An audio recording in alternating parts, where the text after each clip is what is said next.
kasa na lang kayo bumili. Kasi, yun nga, different model o different year model o different car, magkakaiba ng ginagamit yan na transmission fluid. Especially sa automatic. Yan, kasi 'di ba meron yung traditional na automatic which is ATF yung ginagamit.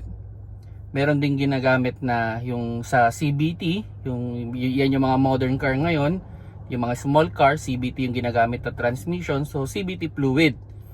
Pero yung ATF tsaka yung CVT, may variation din yan. Iba-iba rin.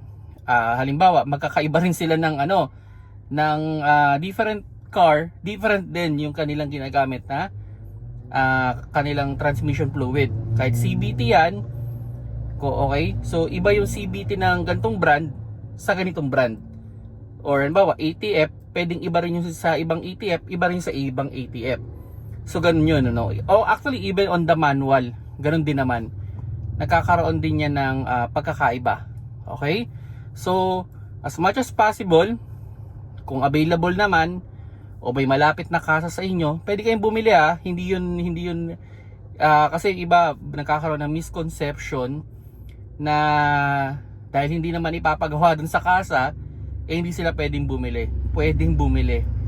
Okay? So walang problema yon. So pwede kayong bumili sa kasa niyang transmission fluid ninyo. Even the filter, pwede nyo rin bilhin yan doon. O kahit hindi nyo doon ipapalagay. Okay lang yon.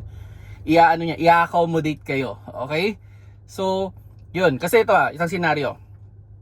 Marami rin kasing peke, okay, na transmission fluid.